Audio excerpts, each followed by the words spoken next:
Bonjour la famille, c'est toujours Gilmas. Dans les vidéos de motivation, encore une fois, dormir, se réveiller, partir au travail, retourner, se laver, manger, dormir, se réveiller, partir au travail, retourner, manger, dormir, se réveiller.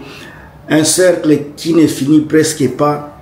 Pendant plus de 20 ans que j'ai passé au Canada, je suis Canadien. Mais à un moment donné, je me retrouve à un niveau où je dois faire un choix, soit prendre du repos, du travail, soit quitter ma zone de confort, et aller essayer la vie ailleurs. Puisque ça, j'en ai presque marre. Après avoir passé mes études au Canada, travaillé dans le même environnement, même système, à un moment donné, je me suis décidé d'aller quand même essayer la vie ailleurs. Tant que je serai dans ma zone du confort, je ne saurai pas qui je suis, à moins que j'affronte d'abord quelque chose de nouveau pour vraiment bien me situer, pour mieux savoir mentalement qui suis-je. Alors, il y a des fois, il faut savoir quitter, aller chercher ailleurs si là où tu es, ça ne marche pas. Au Canada, j'ai vraiment réussi ma vie, je ne peux pas me tromper, j'ai réussi ma vie. J'ai réussi mon diplôme scolaire, j'ai travaillé, j'ai un très beau travail qui me paye vraiment très bien. Parmi les salaires qui sont bien vraiment au Canada, précisément encore à Vancouver, la ville la plus chère du Canada, elle est cotée parmi les 5 premières villes du monde les plus chères. Je me suis situé dans la ville là, je me suis acheté ce dont j'avais besoin. J'ai une femme, j'ai sa femme. Mais malgré cela, je ne me sens toujours pas dans ma peau tant que je ne sors pas de cette zone là du confort et aller affronter quelque chose de nouveau. C'est pour cela que j'ai commencé à sillonner. À un moment donné, j'ai commencé à sillonner. Depuis 2015, j'ai commencé à sillonner le monde. Je suis parti en Afrique, je suis parti en Amérique latine. Là, je suis arrivé au Panama, je suis parti au Nicaragua, d'autres villes, d'autres pays. Et puis, je me suis décidé également de visiter l'Asie. Je suis parti au Malaisie, aux Philippines, Indonésie, Vietnam. J'étais au Japon, j'étais à Taïwan, j'étais à Corée du Sud. Alors malgré tout cela, malgré les voyages, j'ai commencé à découvrir certaines choses nouvelles. J'ai commencé à découvrir que il n'y a pas seulement le Canada, il n'y a pas seulement la Côte d'Ivoire, il n'y a pas seulement le Congo dans ce monde. Il y a également d'autres choses à faire, il y a d'autres villes à visiter, d'autres pays qui ont des choses vraiment différentes de ce que je connais au Canada, que je devrais vraiment explorer, soit exploiter. C'est pour cela que à un moment donné, je suis parti au travail, j'ai parlé à mon patron que je dois démissionner et commencer à réfléchir sur d'autres choses, d'autres projets. Il ne m'avait pas cru, mais à un moment donné, comme c'était ma décision, j'avais déjà parlé à ma femme, à mon épouse, on s'est bien attendu, on a établi un plan de sortie. Alors, en 2024, moi, je fais la vidéo ici, je suis au Vietnam, mais avant que j'arrive au Vietnam ici, on est parti au Japon, on a fait Thaïlande encore, on a fait Malaisie, Indonésie, on a fait Philippines, on a fait Taïwan, et après Taïwan, on est ici au Vietnam. Oui, alors, il y a les gens il y a des fois on se pose la question, comment on va faire, comment on va s'en sortir. Des fois, quand on venait ici à vacances, ici en Asie du Sud, on faisait la comparaison des coûts de la vie, les prix, des choses pareilles. On est arrivé à un point que tu n'as pas besoin de tout ce dont on a besoin, par exemple, au Canada pour vivre la vie. La vie du Canada ou des États-Unis est fait que on a besoin de grosses choses, de grandes maisons, on a besoin de grosses voitures, on a besoin de tout ce dont on a besoin pour se sentir bien dans la société, pour se sentir qu'on a bien réussi dans la société occidentale. Vous avez besoin d'avoir des choses là pour montrer également au monde que vous aviez réussi. Mais en réalité, quand vous quittez les pays là, la zone du confort qu'on avait déjà du Canada, partir par exemple à Philippines, vous allez voir que les gens sont tellement contents, sont vraiment amicaux. Vous allez au Vietnam, les gens sont friendly, les gens sont vraiment accueillants, ils sont tellement hospitaliers. Et puis quand vous allez voir leurs revenus, ce qu'ils ont, ils n'ont même pas assez d'argent, mais ils sont tellement contents, ce sont des gens qui sont joyeux, ce sont des personnes qui sont vraiment amicales, malgré le peu qu'ils ont. Quand vous comparez leur façon de vivre avec les gens qui sont, par exemple, les gens de l'Ouest, que ce soit l'Europe, les États-Unis, le Canada, l'Australie, vous verrez que là, les gens ont de l'argent, mais ne sont pas contents. Les gens sont là, ils travaillent. Je peux jurer qu'il y a beaucoup plus de personnes qui ont une santé mentale parce que la société ne nous permet pas de nous reposer. À chaque fois qu'on marche, il y a toujours quelque chose qui est en tête. Comment tu vas payer les factures? Comment tu vas payer l'assurance? Quand vous allez conduire, il faut avoir l'argent pour les parkings. Tout ce dont vous faites, vous payez. Donc, je peux dire, quand vous dormez en Occident, dès que vous vous réveillez, ouvrir la fenêtre comme ça pour regarder à l'extérieur, c'est le commencement de payer les factures. Tout se paye. Même marché, vous payez cela. C'est ça. Maintenant, quand vous allez voir votre revenu, bien que vous avez un bon revenu, parce que plus tu gagnes de l'argent, plus tu payes les impôts.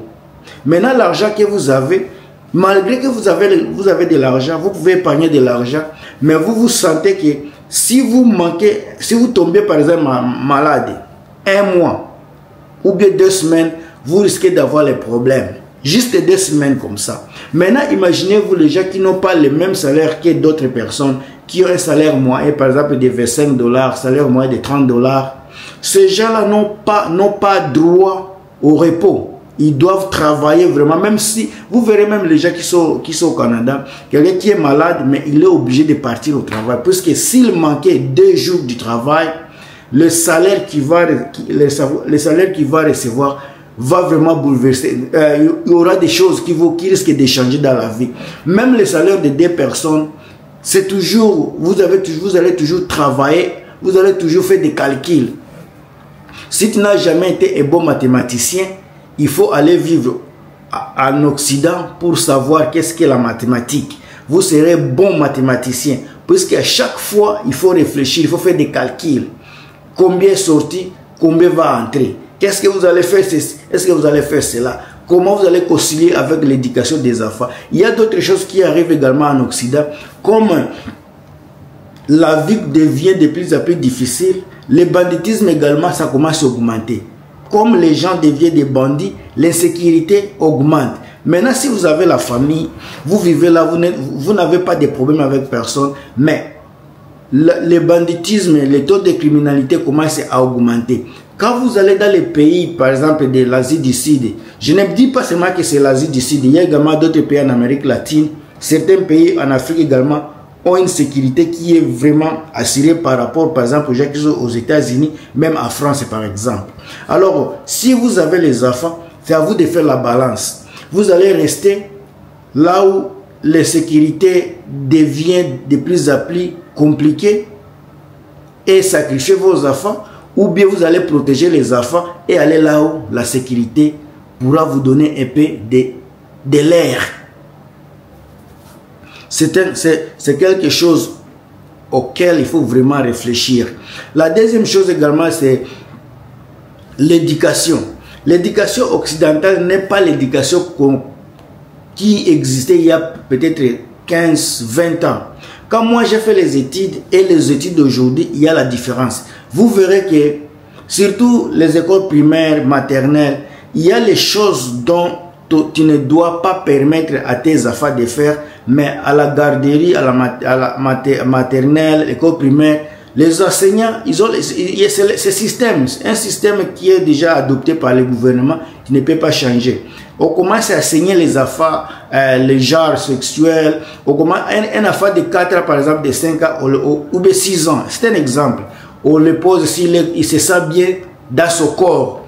Un garçon veut te demander si tu veux être, tu te sens bien être garçon ou être fille. On commence à inculquer les enfants de telles éducations.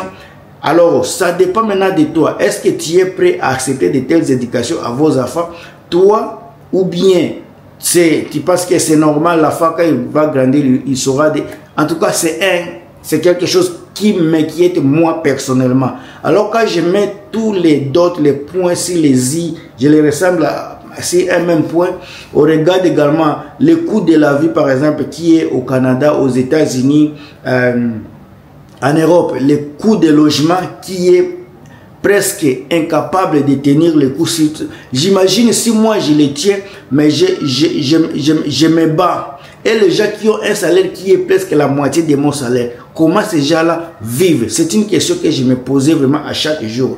Alors, quand vous allez dans d'autres continents, dans d'autres pays, vous verrez qu'il y a les maisons qui coûtent 10 fois moins cher que les maisons qui sont au Canada. Les maisons qui coûtent 10 fois moins cher que les maisons qui sont en France. Les meilleurs des appartements qui coûtent 10 fois moins cher que les appartements qui sont aux États-Unis, en France, de partout. Alors, c'est un choix que vous allez faire. Il y a des locations également. Vous n'êtes pas obligé d'acheter ou de payer quelque chose. Mais quand vous arrivez ici pour louer, par exemple, location à Vancouver, dans les bidonvilles, à l'extérieur, vraiment dans les banlieues, un appartement qui n'est même pas nouveau, ça va aller jusqu'à 2200 2400 $, le mois, une chambre seulement. Imaginez-vous maintenant, ici par exemple en Asie du Sud, vous pouvez avoir un appartement de 2 chambres qui est vraiment luxueux. On vous donne avec tout, qui est un appartement qui est meublé pour un prix de 500 $. Pendant qu'au Canada, dans les banlieues, vous avez un appartement de 2500. Mais avec 2500, vous allez augmenter également d'autres frais. Ça, c'est seulement location. Vous allez augmenter l'électricité, il y a l'eau, il y a ceci, il y a cela, il y a Internet. Mais là où je suis, par exemple, ici en Asie, j'ai 2 chambres, là où je suis, 2 chambres, 2 toilettes au 6e niveau. Là où je suis, il y a seulement, quand je traverse la route, de l'autre côté de la route, c'est la plage. Mais je paye un appartement de 2 chambres à côté de la plage pour 500 $. 2 chambres, 2 toilettes. Et c'est meublé. Imaginez la différence. Maintenant, quand on parle, quand tu parles à ton partenaire, ou soit quand tu fais des calculs, c'est à toi de voir qu'est-ce que tu veux. Est-ce que tu as ce dont tu as besoin pour t'en sortir là où tu es? Si tu ne te sens pas vraiment à l'aise là où tu es, si tu es vraiment, si tu as les moyens ou bien tu as les passeports pour te déplacer, il y a beaucoup de gens qui font les navettes. Il y a les Africains qui vont en Europe, il y a les Européens qui vont en Afrique, il y a les Asiatiques qui vont en Europe, en Asie, au Canada, en Amérique. Il y a également les Américains, les Canadiens qui vont en Asie, en Afrique. Chacun a sa façon de faire les choses. Si tu vois que le Canada est mieux pour toi, reste là. Si tu vois que l'Asie ou bien les États-Unis, l'Europe est mieux pour toi, c'est mieux. Et si tu vois que avec tout ce que je viens de vous dire, vous sentez que vous pensez que vous pouvez vous relocaliser dans un coin où vous serez peut-être capable de respirer, vous serez capable de dormir avec sécurité. Par exemple, les gens qui sont aux États-Unis, là, il n'y a pas la sécurité. Là, les gens qui sont aux États-Unis, dans beaucoup de villes et au Canada aujourd'hui, et en Europe particulièrement, vous verrez beaucoup de sans domicile fixe. Là où vous allez vous promener, là où il y a beaucoup de saleté, parce que nos frères, nos sœurs qui sont dans des situations difficiles de trouver les maisons, qu'on appelle les sans domicile fixe, ils se promènent avec des choses. Des fois, il y a des personnes également qui sont des drogués. Ils sont en route. Il y a des déchets, des fois, qu'on laisse partout.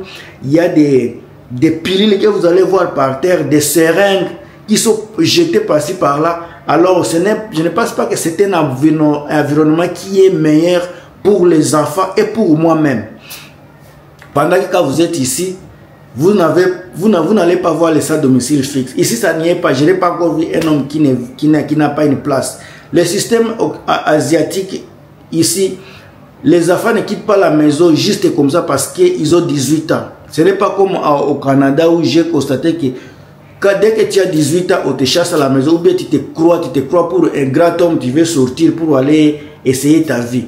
Ça détruit les gens mentalement, puisque un garçon de 18 à 19 ans qui veut aller chercher l'argent, il sera obligé de ne pas fréquenter les cours. Il sera obligé de stopper et chercher de l'argent.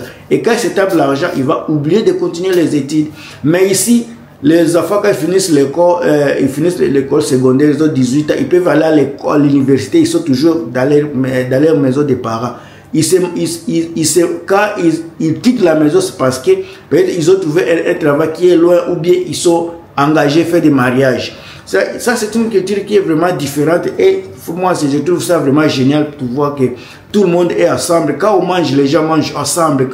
Donc, les choses sont comme à société, au vu dans une communauté. Tu te sens vraiment émergé, tu apprends une culture nouvelle. Comme par exemple au Canada, souvent les gens, tu manges seul.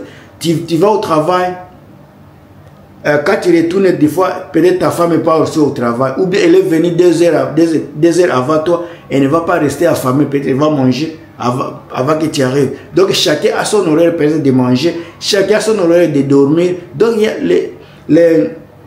le système de famille est là, mais ce n'est pas comparé au système familial qui est en Asie. Là, c'est comme si si on veut les comparer, on va dire en Occident, il n'y a pas la famille. Ici, il y a la famille. Ici, il y a le sens de famille, la tradition, la coutume. Ça existe encore ici. Alors, pour moi, je pense que c'est quelque chose de bon à savourer et à essayer. C'est pour cela que moi et ma femme, on a décidé de venir et puis se réfugier ici pour quelques temps. On va retourner dès que possible, mais pour le moment, on est encore ici. Si vous avez des conseils à me donner, la boîte de commentaires est là. Ou bien si vous avez besoin également de mon aide, faites vos demandes dans la boîte de commentaires. Je serai là à tout moment pour vous. Abonnez-vous à la chaîne ici, partagez la vidéo si vous aimez le contenu et encore une fois, abonnez-vous si vous n'êtes pas encore abonné. Sinon, on se revoit à très bientôt et bye.